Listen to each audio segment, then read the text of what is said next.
welcome to the Honest Aquarian podcast. I am so excited about this podcast. I'm just beyond excited to bring this podcast, which will be an extension of the Honest Aquarian blog, to you, my listeners.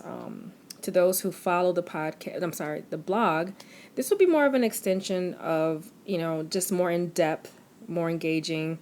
Even though it's just me, I still consider it engaging with my audience. So I hope that you will gain something from this podcast, and I hope that you will just really give me your feedback on what you think about it. I won't really be too strict on the content, mostly focus on, self-evolution, self-growth, relationships, dating, just pretty much my journey and the awakening experience I had about a year ago after enduring some life challenges.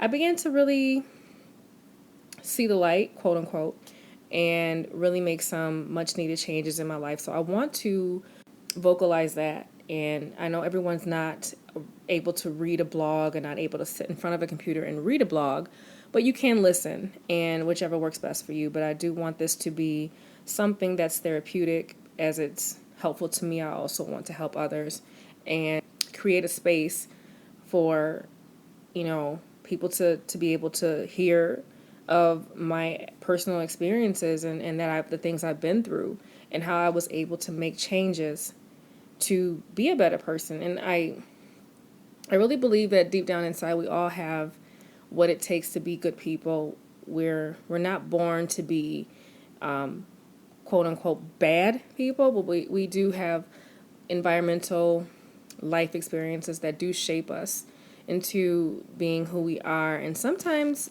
that can be a negative thing, depending on how we choose to respond to good and bad situations. So I want this podcast.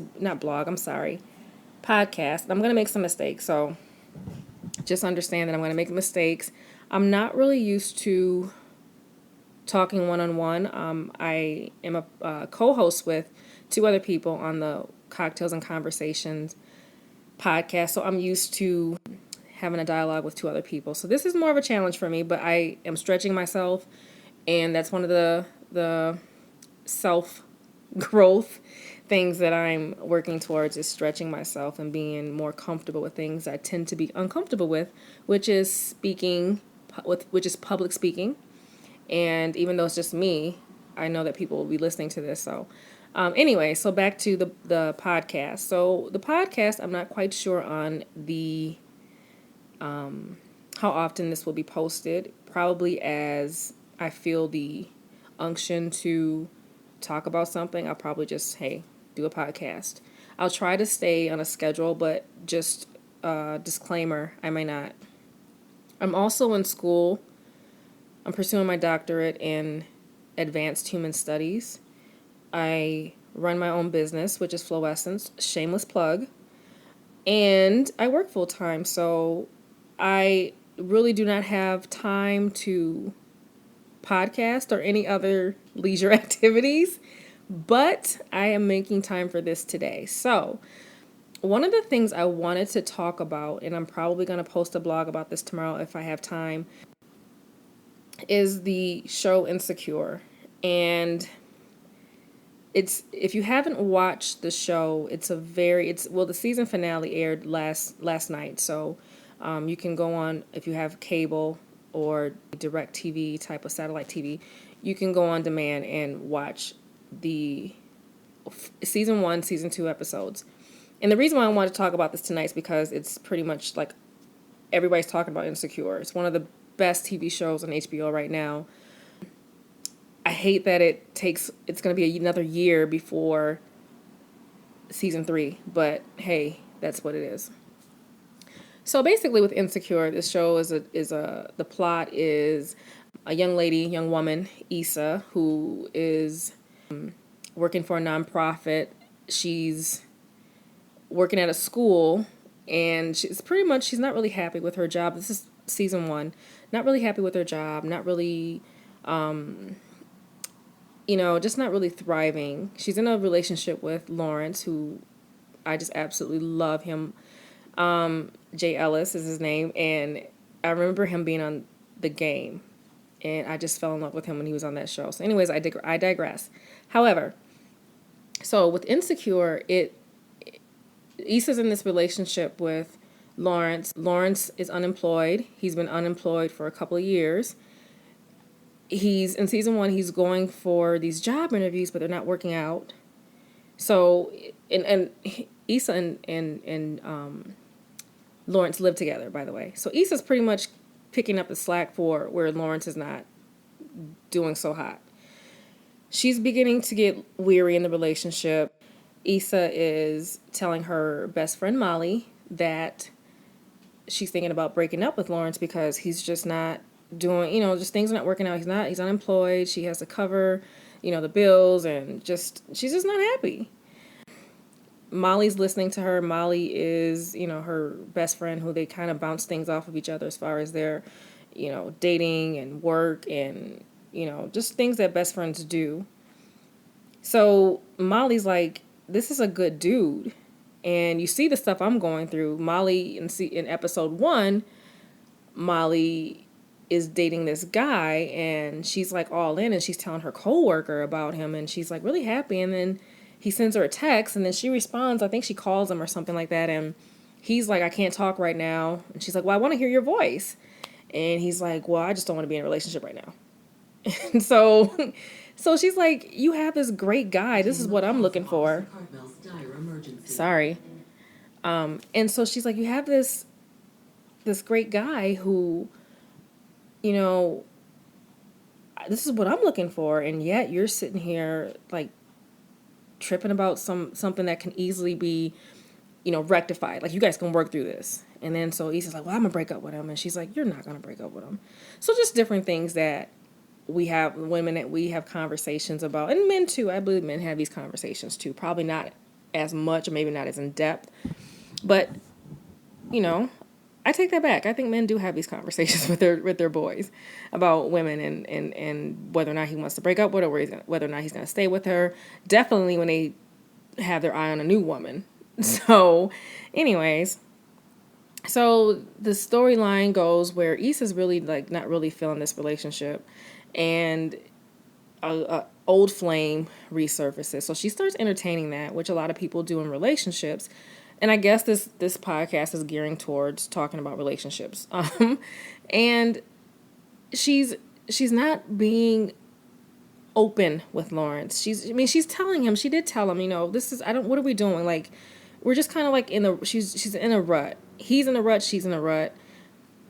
And nobody's really communicating effectively as far as to the point of, hey, what's the plan here? What do we, what do I need to do? What do you need to do? Just different things that couples in relationships, we tend to, we fail to really get to the heart of the matter. We can skate around different things, and we can, vent to other people, but not the person.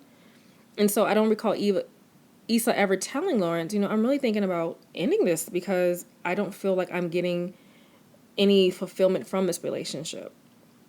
I feel like you need to do more, or I feel like you need to do this, or, she was just venting to Molly, and she was telling Molly all these things that were going on, but she really wasn't saying much to Lawrence. So anyways, as the season progresses, Lawrence forgets her birthday, which was an added layer to the problems. So she's really not in any kind of place to just deal with him. When she does come back to the house from having dinner from Molly, I'm skipping around here. She goes to dinner with Molly on her birthday. She comes back. Her and Lawrence are supposed to go to a show. He's still moping around on the couch, and he tells Issa that he bombed an interview that he went to, and he's like, can we just chill on the couch tonight? So I'm going to just insert something really quick, just in my last relationship, that a similar situation like that happened. Wasn't that he, was on the couch moping around saying, let's just not do anything. It was a blatant, just totally dismissing my birthday. and I'll spare the details, but basically just dismissing my birthday and then coming up with 10,000 excuses as to why he didn't do what he did, why we didn't celebrate my birthday. So for me, birthdays are important. Now, some people might say, like, I don't care. I think it's not even necessarily that it's your birthday. It's the fact that someone that you love and care about, who most likely, if it was their birthday, you do, the same for, takes it so casually, oh, let's not do anything, just not really considering your feelings or considering the importance that your birthday has to you. Maybe, and like I said, I'm talking about the person that celebrates their birthday. And even if you don't celebrate your birthday, I think your significant other or your partner acknowledging your birthday is a big deal, even if you don't celebrate it. But in this particular instance, that just added to their drama. So she's starting. So guess who texts Issa on her birthday? Her old flame, Daniel.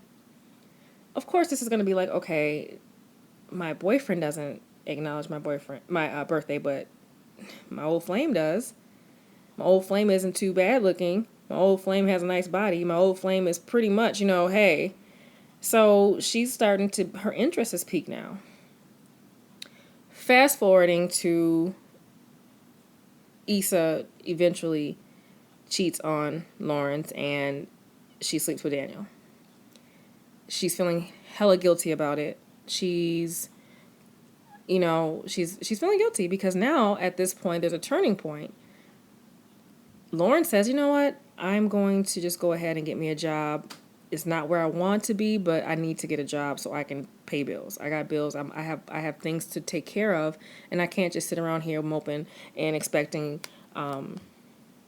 unemployment to take care of this. And we all know, if you've ever been on unemployment, you don't get your full wages. Like, you don't get your full pay. You're going to get like maybe a little more than half of what you really make. So he gets a job at Best Buy. He's like, things are turning around. Thank you for being there for me. Now she's feeling guilty because she's done something that she should not have done. It was a clear indicator. It was a clear sign that a lot of times in relationships, we don't let things play out. We don't let things, we're so quick to get outside validation, meaning we're so quick to seek outside attention from the opposite sex a lot of times. And I don't know if it's a biological thing and environmental. I think it's a little bit of both.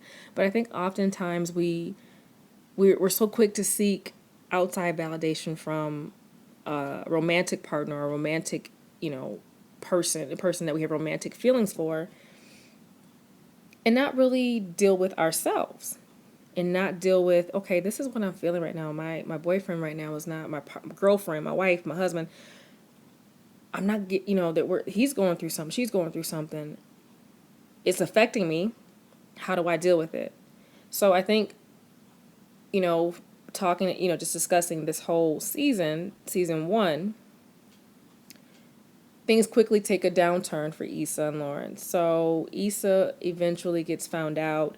She admits that she cheated. Lawrence asks her, did you sleep with this guy? Let me back up. So Issa has a work event. Lawrence, of course, is her boyfriend, so he's coming. He's there to support. Daniel, I can't remember what happened exactly, but he shows up. Like, he just shows up. It's super awkward, crazy. Daniel and Lawrence end up running into each other at this event, talking as Daniel's getting his car. The valet's bringing his car.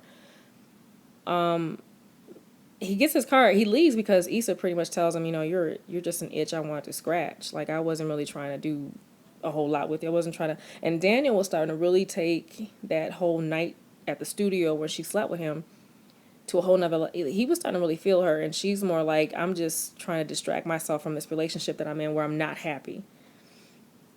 So Daniel's mad. He's pissed. And just how karma has it sometimes, when you think you're doing something and you're going to get away with it, it'll happen where you'll end up getting found out, and sometimes it's right away, sometimes it's years later, it's months, years later. So Issa tells Daniel, you're just an inch I wanted to scratch. I wasn't really trying to feel you like that.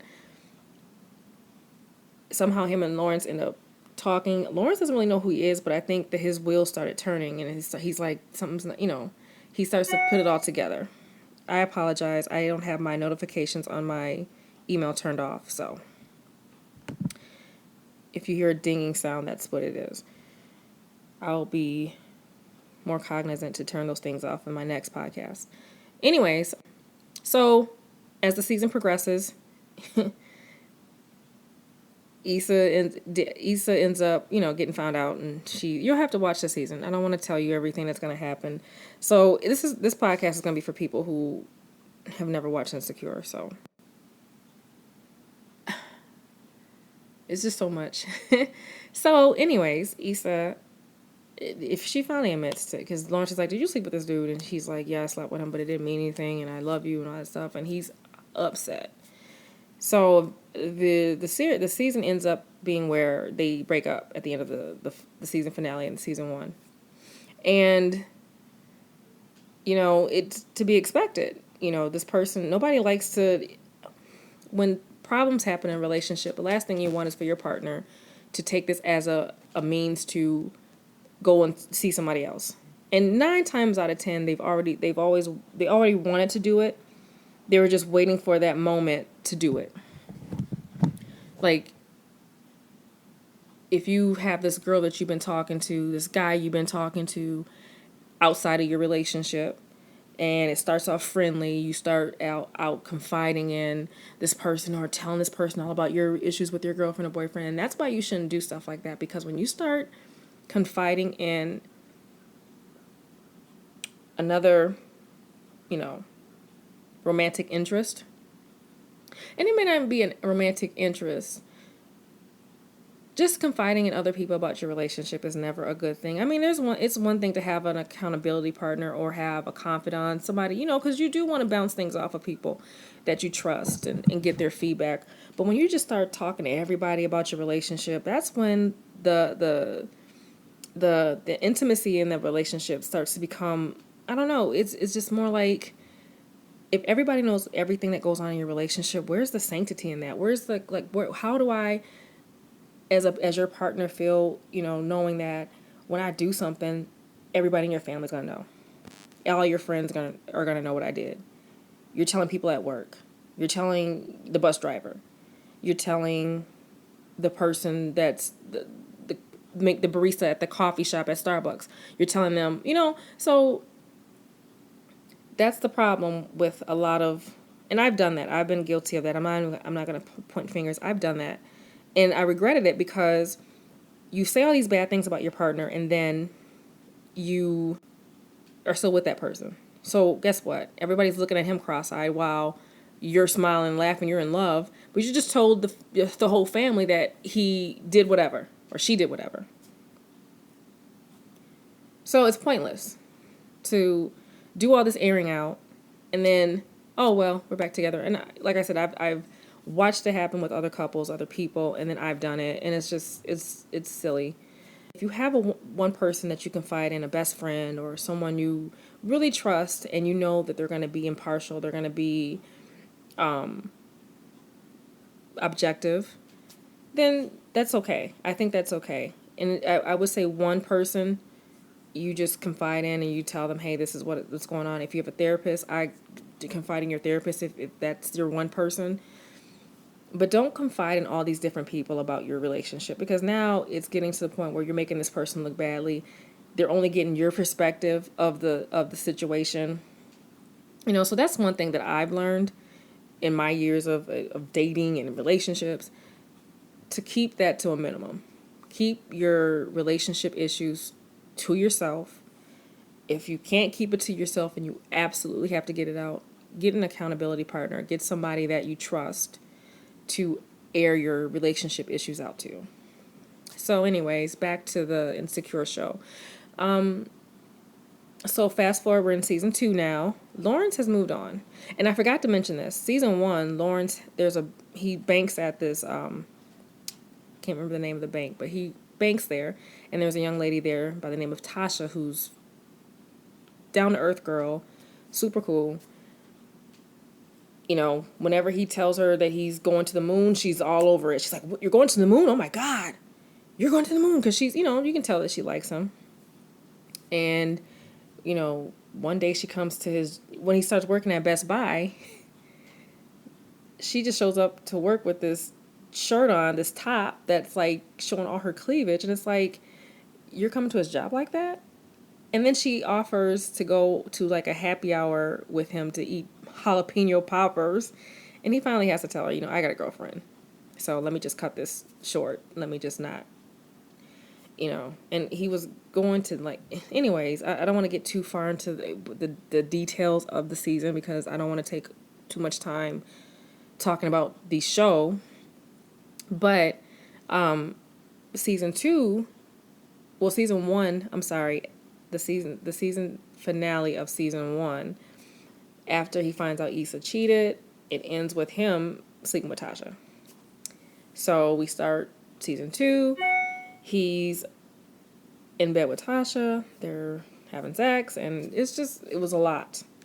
So again, this is a typical, hey, I'm not healed from this relationship. I just broke up with my girlfriend of 5 years. She hurt me, so now I got to bury this hurt by having a situationship with someone I'm sexually attracted to, and she's helping me not think about what's going on. And I wrote a blog about this. A lot of times when people get out of relationships, especially long-term relationships, they immediately start to see someone new. Granted, they're attracted to that person, and most likely it's just sexual attraction. There's no vested, feelings as far as love, and you're really in this lustful stage. However, if you've been talking to this person while you were in a relationship with your previous partner, chances are you have invested feelings into them, and it's easier to get out of that relationship and start something new, but you're still not healed. Chances are you're not healed. And it's important, even if you know that you're over the relationship, you're not always over the person. And I can attest to that from personal experience. I went through that last year in my last relationship, and I wrote a blog about it, and I explained, just how this person had already started dealing with someone new, but he was still communicating with me. And I don't want to make it seem like we had this, I knew that he was dealing with somebody at the time. At the time I didn't, but I just had this feeling, something's not right. I know him. I've been dealing with him for 5 years. I kind of know how he rolls, and it was a long distance relationship, but still, as time you been around somebody, you communicate with them, you have that emotional investment, their patterns, and I just knew, and your instincts. Let's not give honor where honor's due. Our instincts are a mother. Like, if you ever feel something's not right, trust your gut. So he was, doing all, he was saying things to me that I just felt like, you're saying one thing, but your actions are saying another. Are you seeing somebody? He didn't want to answer the question. It was just weird, and it was awkward, and it just didn't feel right. So he was telling me he loved me, and I'm still in love with you, but I knew that once he went back home, he and this young lady were going to continue seeing each other. So I wasn't going to invest any more time into him at all as far as friendship, anything like that. So it was a clear sign. It was a clear indicator to me. He wasn't over our relationship. Yes, he was over the relationship as far as the stuff that was going on in our relationship, which I don't blame him. And I wasn't, we weren't in a place where we needed to be in a relationship anymore. We were both at a place where we needed to go our separate ways, but we still loved each other and we still cared about each other. However, I chose to remain single and really deal with my issues. He chose to just start dating someone immediately. And this is a pattern that he has. This isn't the first time he's done it. This is a pattern. So when people do that, they're running from themselves a lot of times. They don't want to deal with their issues. They don't want to feel like they aren't good enough. They don't want to feel like there's a problem. So if I can run and get this person, get this guy, get this girl, clearly I'm not the problem because I continue to get dates. I continue to get people to be in a relationship with me. Clearly I'm not the problem. You are. For me, I decided to go through the process. I'm like, I'm done with this. I'm done with being in relationships where, you know, I'm not treated the way I feel I should be treated. You know, they have all these other priorities. I'm kind of like on the list somewhere. And once I really took that time to deal with my issues and just issues from childhood, issues from dating experiences I had throughout the years, I really had to take time and focus on how do how do I get myself together? That's how the Honest Aquarian blog started, because it was really therapeutic for me to get those feelings and those just all the stuff that was going on in my life at that time, to get it out there. And I also felt like I know I'm not the only person going through this. I know I'm not the only person who's been through heartbreak. I know I'm not the only person who has had, been in a long-term relationship. It doesn't end well. And then to find out that person was seeing somebody right away, it does something to you. And not only that, I was dealing with some other issues. I was dealing with some work issues. I was dealing with some health issues.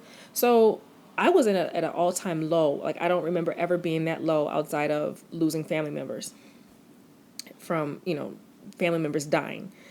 But it was an awakening experience. And I honestly can say, had those experiences not happened, I would not be the person I am. So I'm thankful that they happened. Yes, I would have loved to have a life where I'm with someone that I love and care about, but the relationship that I was in at that time was not a healthy relationship. It wasn't healthy.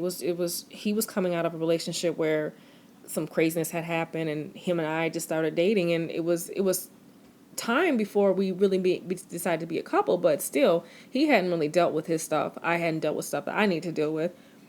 So it was two unhealthy people trying to make a long distance relationship work. It was a recipe for disaster. So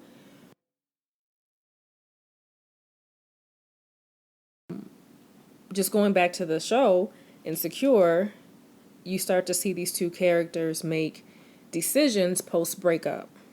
Lawrence is making horrible decisions. Issa's making horrible decisions.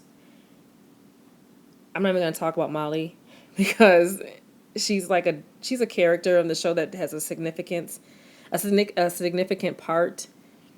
However, I think just because of the way the direction this whole podcast is going, I'm going to stick with those two characters, Issa and Lawrence. So they're making these horrible decisions post breakup, and it's like, I'm saying, and I'm triggered the whole season because I'm like, heal. You guys need to heal. You guys are doing too much. You guys are using other people to get over your relationship, and it's not going to work. So each of these relationships that they get into, or not relationships, situationships, because there's, the physical, you got all this stuff going on. You're still dealing with the aftermath of your breakup, and it's just going wrong. One thing I can say, this is probably the first time in a long time I've gotten out of a long-term relationship and actually focused on just me without dating somebody and using that person. Not using that person, but having that distraction. Because I think when you start immediately dating so soon after a breakup, you don't have that time to process and debrief the relationship. It's a cover-up. It's a Band-Aid. And then when you're those times, and then, okay, so you start seeing someone so soon after a breakup, you get into a relationship with this person. Things are you're in that honeymoon stage. The honeymoon stage can last from 6 months to a year, maybe a little bit longer. But after that, the issues start, the arguments happen, the different things that happen in your relationship prior to this person and this relationship are coming up that you never dealt with. So now the new person has to take on what the old person left behind. You feel me? So I took this time and I'm like, okay, I don't give a flying, what he does. I know what I need to do. And it was one of the best decisions I could ever make. And I'm so, because at the time, and I'm going to rewind, when he and I had our quote unquote closure conversation, I was hoping for a reconciliation. I really wanted it because I really felt like he and I just, we had this really fire and ice kind of relationship. It was like very intense. And then in just like in every aspect. And then we have these moments when we're like, when we were good, we were awesome. When we were bad, it was bad. So when we had this conversation, I wanted reconciliation. Everything I'm saying is in this blog, so it's not like I'm saying something I never said out loud. So I'm thinking we're gonna get back together. He still cares about me. At this time, I didn't know that he was already seeing somebody, but I was just like, this is reconciliation. We've had time to really debrief, and it's been a month since we've spoken to each other. So, you know, hopefully this can work out. But deep down inside, I knew I needed to be by myself, and I knew that I needed to. I am so sorry, guys. I swear. Anyways, I knew I needed to debrief the relationship. I needed to deal with my issues, and there were just things that I felt that he was doing on his end that just weren't conducive to me moving forward and being a better person. It just wasn't. And I feel like perhaps maybe there's somebody else that would be able to be better suited and more fitting to his personality. I knew I wasn't. I knew the type of person he was. I knew it's the type of person that I knew the things that he required. Not that I couldn't give it to him, it's just that I wasn't wired that way. So, for instance, a person that's very emotional and connected to their emotions, I can be standoffish sometimes. So I knew, and that's one thing I know about myself. I'm really kind of like my own person, independent. I'm an Aquarius, so we're very independent. We kind of do our own thing. We're emotional, but it's kind of like when it comes to others, the emotions of others in romantic relationships, we're not always like the most connected to that person's emotions, if you understand what I'm saying. So we're very caring people, very loving people. Just that this person was a Cancer, so Cancers are very emotional and they need to constant attention. They need to constantly be told they're great. And I'm the kind of person, I'm so busy being independent that I don't always have time, or I'm just not that person to say, hey, you're great today, or you are so awesome. But I will show it in other ways. Hope that makes sense. So I'm not this horrible girlfriend that's just like ignoring my man's feelings or anything like that. It's just that I don't feel like the personality type that I am and the personality type that he was, it meshed to the point. And I'm not saying all Cancers are like this, but most of them are. But it was just I just know that he was somebody that required a lot of attention. And I'm very self-sufficient, I'm very independent, and I'm very, I just didn't have time to really sit there all day and every day tell you how awesome you are. And that's what he wanted. That's why I feel like he wanted. And it was just, there's some things he said to me that led me to believe that he was used to being told how awesome and great he was, and I'm not that person.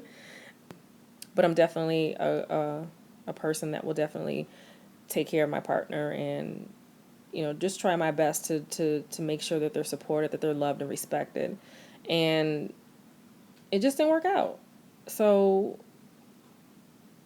I had to take time to really debrief and really, the things that he said in our closure conversation, I took some things to heart, and I was like, that he's right about that. There's some things that I know I was doing in a relationship that were just ridiculous.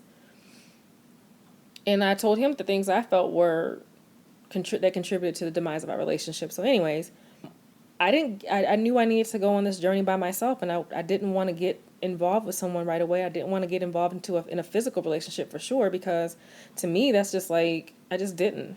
And so I needed this space to really, a mental space to really focus on my issues, focus on how to be a better person. And then, when the relationship does happen, I can be a better person, and I don't have to bring those things into that relationship that were hindering me from being a better partner in the last ones. You know what I'm saying? So that's why I say it's so important for people to heal.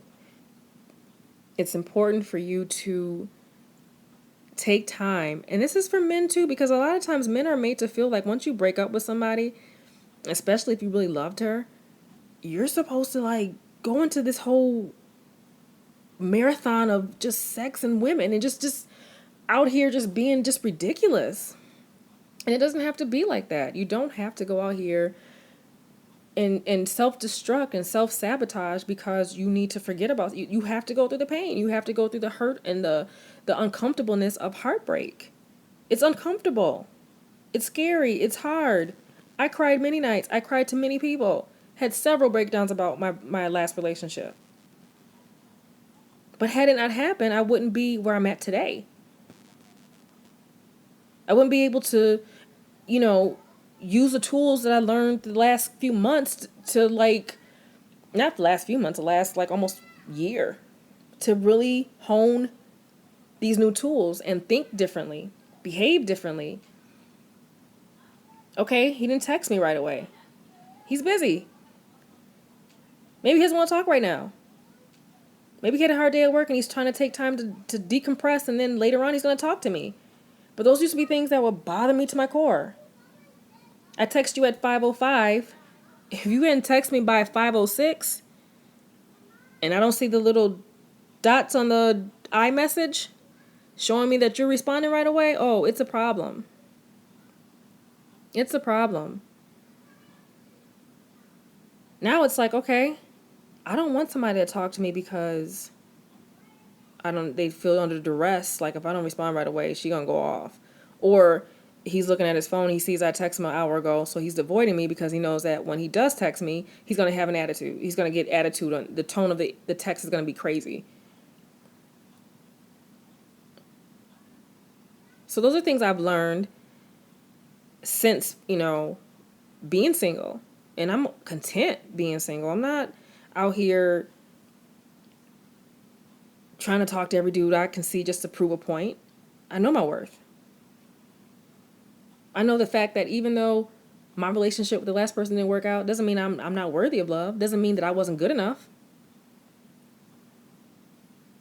I don't have to bash him to make myself feel like the victim in the relationship. And I did for a while. I bashed him. He was everything but the child of God. I hated him. Because I felt like it was unfair. Here I am going through all this stuff. I was pretty much like the Lawrence in the relationship at the time. I'm going through all this stuff.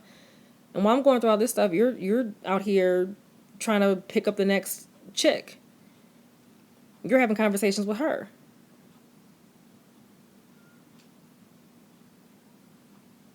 While I'm going through what I'm going through. And it wasn't until I really had to get a handle on my role in the relationship and then healing from that I had to say, you know what, stop focusing on what he did and stop focusing and thank him for what he did so you could be to this point, so you could get to this point. Had it not happened, you probably would be still the same person. You guys will still be together arguing and fighting, and who knows what could have happened. So I have to be now, I'm at the point of being thankful that it happened, but I wasn't thankful at the time. It was hurtful. It was very hurtful. I loved him. I felt he loved me. And just because you love somebody doesn't mean that you're not going to have issues, and sometimes you don't get past those issues. You don't get past them. It's just, there's times when it's just time to cut the relationship short because it's not working. It's the person, especially when they start venturing out and start having conversations and going out with other people and that kind of stuff. When it gets to that point and you know about it, it's time to move on. It's time to move on and think of yourself first. I'm not saying that all relationships that go that route don't have happy endings. They do. Some of them do. Some partners do step out and then they work on overcoming that. Every relationship, marriage has its issues, but it's all about what you're willing to take.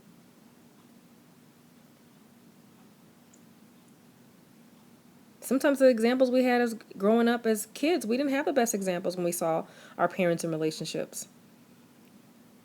So we carry that stuff with us, and we end up falling into these crazy, I don't know, we have these experiences where we keep doing the same thing over and over again.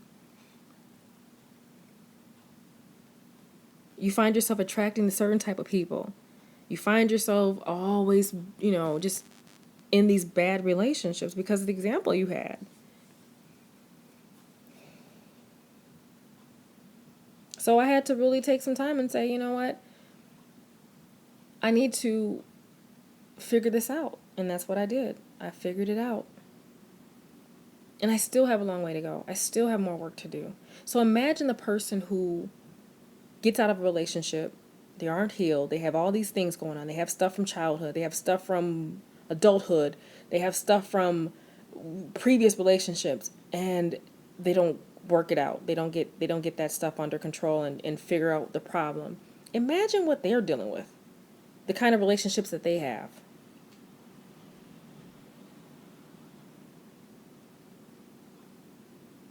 It's crazy.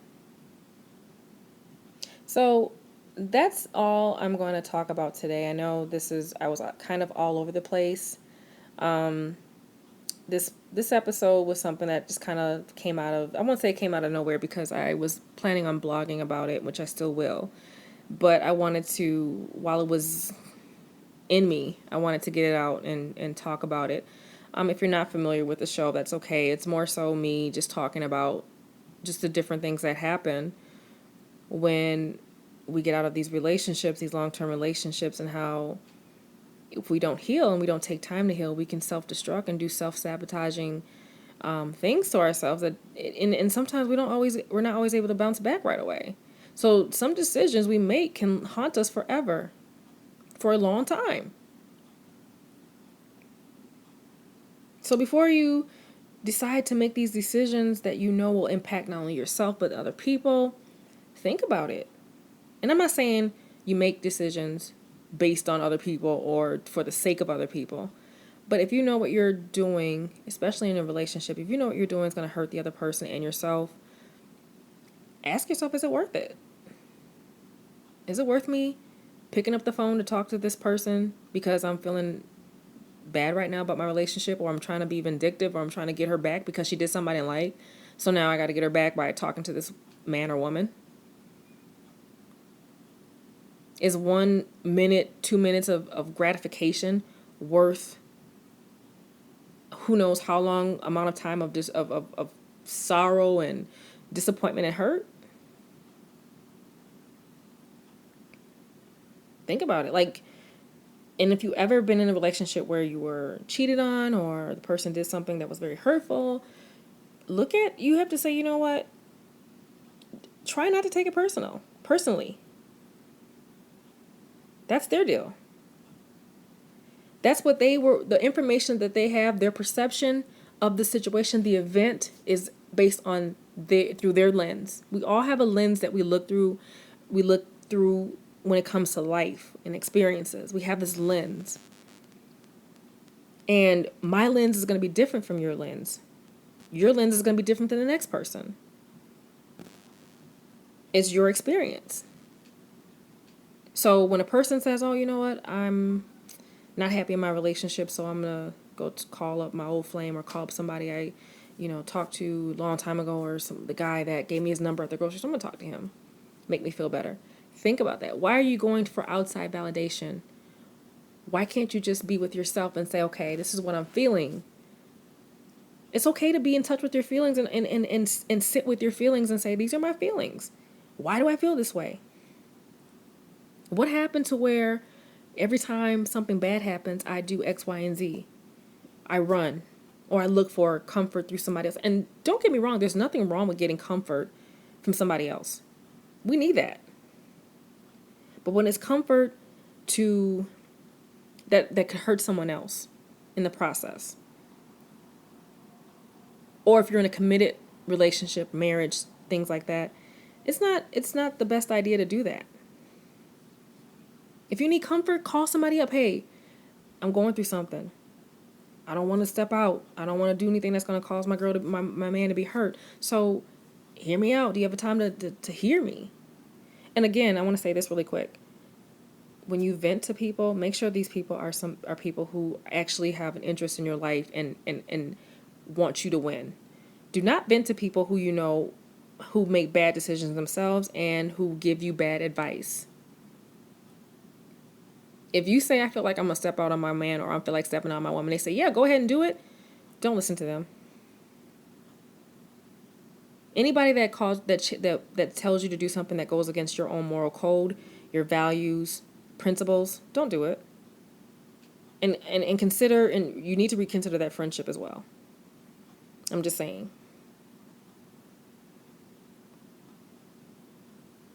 But we have to learn to look to ourselves when we feel that things are not in our relationships, when things are not going well. And then when you look to yourself, and then you can communicate with your partner better. Hey, you know what? When you did X, Y, and Z, it bothered me, and I was really upset. I figured out why I was upset. And if you choose to share why you were upset, and where when you unpack the whole message of why the feelings, and you unpacked everything, share that with them. When I get upset, when I used to see, my parents get upset, this is how they handle conflict. And I did that with my ex. I told him, I said, I witnessed conflict handled a certain way. So that's why when we get into it, this is why. This is why I carry on like this. And it helped him understand better. But I still hadn't done the work that I needed to do. So even though I told him that, I was still struggling with those behaviors. So yeah, let's try to work on being better people first to ourselves, so that when we do get into relationships, or we are in these relationships, we can be better partners. So one of the key things to take away from this podcast is to be good to yourself first. Once you're good to yourself first, the rest is easy. The rest is easy. Sometimes. But I've learned, once I get in touch with who I am and I get comfortable with who I am, in the times of loneliness, the times of, hey, I'm feeling a certain type of way. Why do I feel a certain type of way about this situation? Why do I feel a certain type of way about him communicating with other women on Facebook, on Instagram? Those things like that. These are things that affect relationships. So there might be a part 2 to this podcast, because I really feel like there's a lot to be said about the show and the different themes that the show presents or has presented over the summer, up to the conclusion, which was last night, of relationships and how we deal with those relationships. And last but not least, therapy works wonders. If you find a therapist that and it's sometimes it might take a while for you to find that right person, but I want to say I have an awesome therapist. And I'm not ashamed to even say that I go to therapy, because I think therapy for some people is taboo. It's been so, in some communities, is very taboo. Oh, we don't go to therapy. We don't talk about our issues with people that we don't know. But that's been one of the best things I could have ever done for myself. I had been going to therapy off and on for some time, and then I would get into a new relationship and stop. Then that relationship would end. I go back to therapy, and then it wasn't until I finally said, I'm done. Enough is enough. And it wasn't even about being in a relationship. It was about me. It was about the things I was doing that was self-sabotaging. And I knew that I deserved better. I deserve better than this. So it's not just about relationships. I'm learning how to deal with interpersonal relationships. People. There are things that I know that I deal with that I'm like, okay, how do I change my behavior from looking at it this way to looking at it in a more positive light? And then you have to do the work, because the test will come. The universe is like, oh, okay, so now you've been doing all this work. Let's put you to the test. test time. Pop quiz. I'm going through that now. Again, you're gonna be. I'll be here 2 hours talking to you, but seriously, this is an awesome journey that I'm on, and I want to share it because I know there are so many people that are going through the same thing I am, and they don't know what to do. They don't know how to start. They don't have the support system. So maybe that's what I'll talk about next time is how to get from being in a relationship with somebody to dealing with a relationship with yourself. So I want to thank you for listening. I enjoyed talking about the show Insecure. I enjoyed talking about relationships and healing when we end a relationship, healing from those breakups, and being a better person and really trying to do the work so that we can be better people to ourselves first. So I apologize if this podcast was all over the place. But give me your feedback. Let me know what you think. Was it helpful? Any tips, anything that you feel like you would like to hear? Let me know. I'm open to feedback and criticism, constructive criticism. Let me know. So until next time, and I apologize for the notification sounds and all this background, any background noises you might have heard. I truly apologize. I'll be more aware of that next time I record a podcast. So anyways, thank you guys so much for listening. Until next time, bye.